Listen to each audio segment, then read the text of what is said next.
Bharatiya Janata party बसूरी मंडल की ओर से हर घर तिरंगा और शोभा यात्रा को लेकर एक बैठक का आयोजन किया गया, जिसमें निर्णय लिया गया कि 13 अगस्त को तिरंगा यात्रा का आयोजन किया जाएगा, जो टिहरी बस स्टैंड से लाइब्रेरी गांधी चौक तक जाएगी। साथ ही शोभा यात्रा के दौरान लोगों को स्वतंत्रता दिवस के अवसर पर अपने घरों में तिरंगा लगाने के लिए जागरूक किया जाएगा। नुक्कड़ नाटक और शोभा यात्रा के माध्यम से राष्ट्र प्रेम की भावना और हर घर तिरंगा उपलब्ध कराने के लिए कार्यकर्ताओं को घर घर जाकर राष्ट्रीय ध्वज दिए जाएंगे, ताकि सभी लोग अपने अपने घरों में स्वतंत्रता दिवस के दिन तिरंगा फहरा सकें।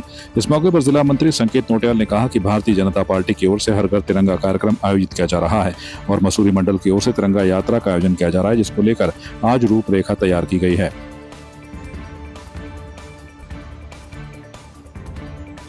देखिए, हमारा राष्ट्रीय स्तर पर ये कार्यक्रम तय हुए हैं कि इस वर्ष हम जो हमारे स्वतंत्रता दिवस किस प्रकार से हम उसके लिए पूर्व में योजना के साथ हम अपना कार्यक्रम सुनिश्चित करें। इसको लेकर के हर घर तिरंगा अभियान भारतीय जनता पार्टी ने कार्यक्रम सुनिश्चित किया है। उसको लेकर के राष्ट्रीय स्तर से प्रदेश स्तर, जिला और मंडल स्तर तक हमारी जो है तैयारियां हमारी चल रही हैं।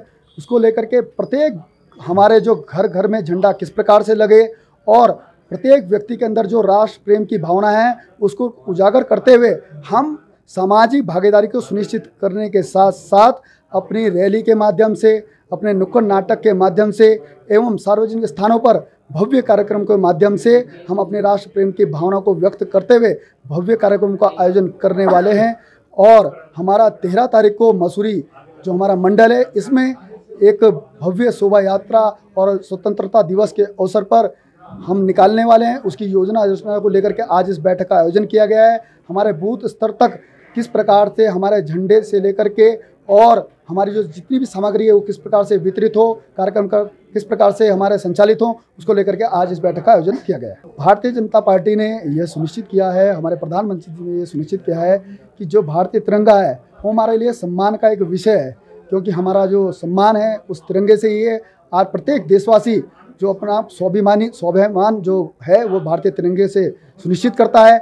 तो उस झंडे का अपमान न हो, उसको लेकर के पार्टी के कार्यकर्ताओं को भी बताया गया है कि कोई भी झंडा आपको कहीं अगर ऐसी स्थिति में दिखाई दे कि उसके सम्मान में कुछ कमी है तो उसको आप सही करते हुए ऐसी कोई घटना न हो कि उसमें कोई ऐसी चीज़ हो कि जिससे उसकी प्रभुता पे प्रश्न चिन्ह लगे।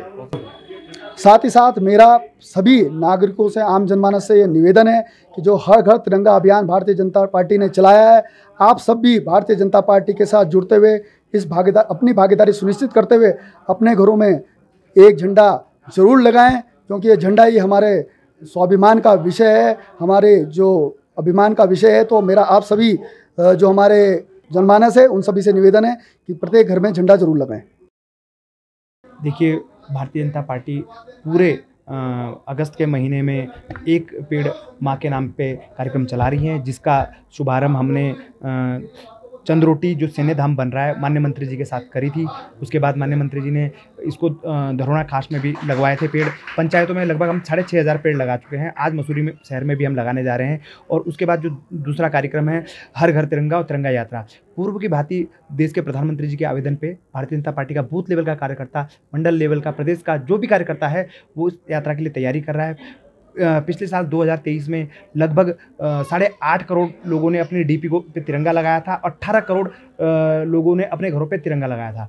इस बार ये लक्ष्य 20 करोड़ का है और हम इसके लिए आज इसकी बैठक बुलाई गई है, और जिसमें सैनिकों का सम्मान और जो हमारे पूर्व जिन्होंने देश की आज़ादी के लिए अपना बलिदान दिया है या फिर जो सैन्य शहीद हैं उनकी प्रतिमाओं की भी हमने साफ सफाई करनी है और उनका भी सम्मान करना है। भारतीय जनता पार्टी एकमात्र पार्टी है जो देश की अखंडता के लिए इस प्रकार के कार्यक्रम चलाती रहती है, और मैं उसके लिए माननीय मंत्री जी का भी धन्यवाद करता हूं कि पूर्व में जब कोई उत्तराखंड का सैनिक शहीद होता था, राज्य सरकार की ओर से उन्हें 10 लाख रुपए दिए जाते थे। माननीय मंत्री जी के निवेदन और मांग पर इस बार वो राशि 50 लाख कर दी गई है।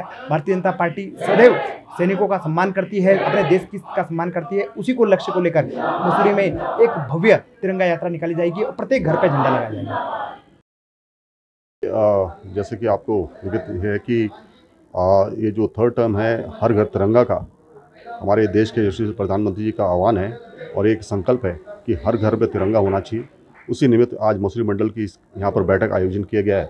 और मैं मानता हूँ कि जिस तरह से पूर्व में सभी मसूरी के मंडल के सभी वासियों ने और सभी जो आम जन भी है और विभिन्न जो संगठन है उनके द्वारा भी हर घर तिरंगा में जो है सहयोग किया गया था।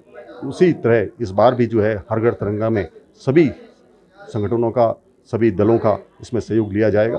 और जो हमारी यात्रा है वो 13 तारीख को 11 बजे लंडौर जो हमारा टिहरी बस स्टैंड है वहाँ से उसका शुभारंभ होगा। और मैं मानता हूँ कि सभी लोग दलगत राजनीति से हटकर देश के इस तिरंगे यात्रा में शामिल होंगे। और यही नहीं, जहाँ पर भी मैंने कहा है कि हमारे कार्यकर्ता हैं, आपको सभी जगह जाकर लोगों को, चाहे वो झंडे उपलब्ध कराने हो, चाहे उनको दिशा निर्देश देना हो, चाहे लोगों को जागरूक करना हो, इस निमित्त सभी कार्यकर्ता घर घर जाकर जो है लोगों को जागरूक करेंगे। और जहाँ तक झंडों की व्यवस्था की बात है तो मैं मानता हूँ कि निश्चित ही विभिन्न संगठन भी इसमें सहयोग करेंगे। और यहाँ के क्षेत्रीय विधायक और माननीय मंत्री गणेश जोशी जी द्वारा कहा गया है कि जितने भी झंडे यहाँ पर चाहिए होंगे वो उनके द्वारा उपलब्ध कराए जाएंगे। तो मैं मानता हूँ जो संकल्प है और जो 2 बार जिस तरह से सफलतापूर्वक हर घर में तिरंगा लगाए, वो इस बार भी सभी लोग जो है हर घर में तिरंगा लगाएंगे। और तिरंगा सिर्फ तिरंगा लहराने से मतलब नहीं है, हर हमारा जो मन है और जो दिल है वो भी तिरंगा होगा। हमें देश के लिए सबको मिलकर इसमें सहयोग करना होगा। तो मैं मानता हूँ कि 100% हम इसमें सक्सेसफुल होंगे। मसूरी नगर पालिका सभागार में सूचना अधिकार अधिनियम को लेकर गोष्ठी का आयोजन किया गया, जिसमें सूचना आयुक्त गढ़वाल योगेश भट्ट ने कार्यक्रम का दीप प्रज्वलित कर उद्घाटन किया। इस मौके पर वहां मौजूद लोगों ने सूचना आयुक्त से सूचना अधिकार अधिनियम से जुड़े विभिन्न पहलुओं पर जानकारी हासिल की। सूचना आयुक्त योगेश भट्ट ने सूचना का अधिकार अधिनियम के अंतर्गत विभिन्न जानकारियां दी और बताया कि सूचना के अधिकार से आम लोगों को कई जानकारियां हासिल हुई हैं, लेकिन कुछ लोगों की ओर से इसका दुरुपयोग भी किया गया है, जिसके लिए इसमें संशोधन किया जा रहा है। पत्रकारों से बातचीत करते हुए सूचना आयुक्त ने कहा कि इस अधिनियम को पाठ्यक्रमों में भी शामिल किया जाना चाहिए ताकि इसकी सही जानकारी मिल सके।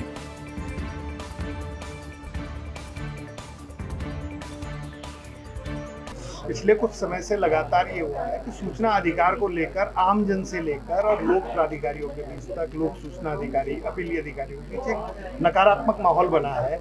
कहीं ना कहीं इसके पीछे या इसके मूल में इस अधिकार के दुरुपयोग की बात आती रही है कि दुरुपयोग इसका ज़्यादा किया जा रहा है, जिसके कारण इसके इम्प्लीमेंटेशन में भी कहीं ना कहीं व्यापक असर देखने को मिला है।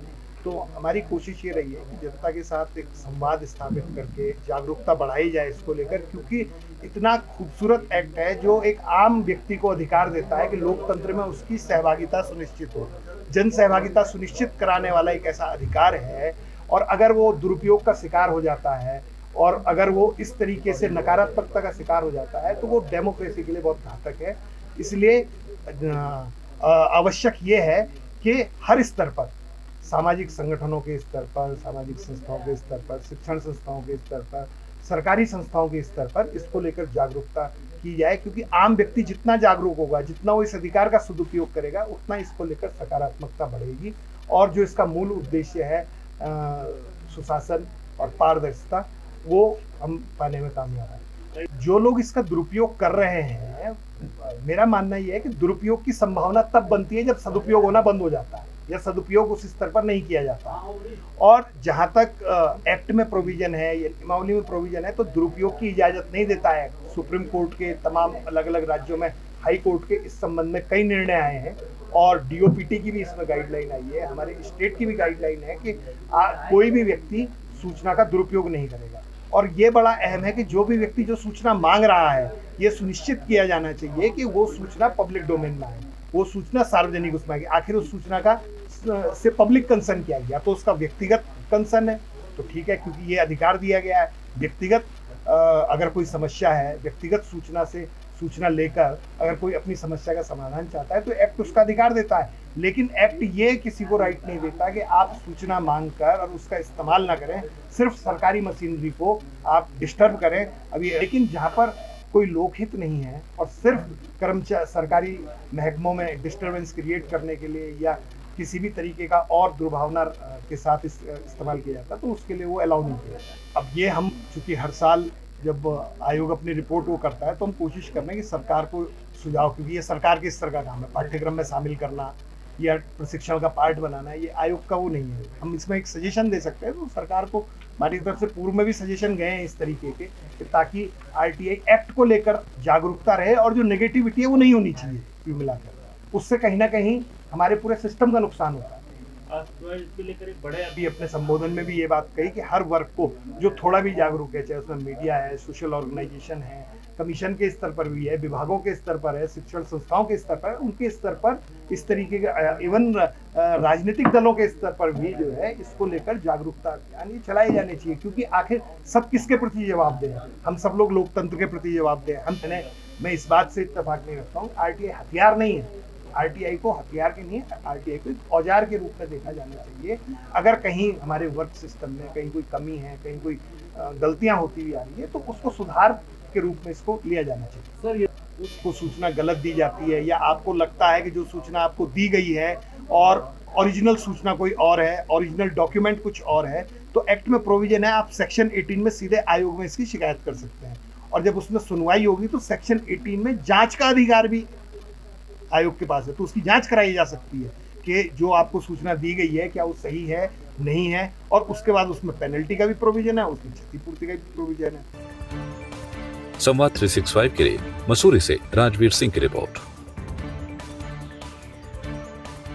आपकी इस पर क्या राय है, हमें कमेंट कर जरूर बताएं। इसके साथ ही आप हमारे YouTube चैनल को सब्सक्राइब कीजिए। आप हमें Facebook, Instagram, Twitter और कू ऐप पर फॉलो भी कर सकते हैं। और संवाद 365 के साथ एक क्लिक में जुड़ने के लिए डाउनलोड कीजिए संवाद 365 ऐप।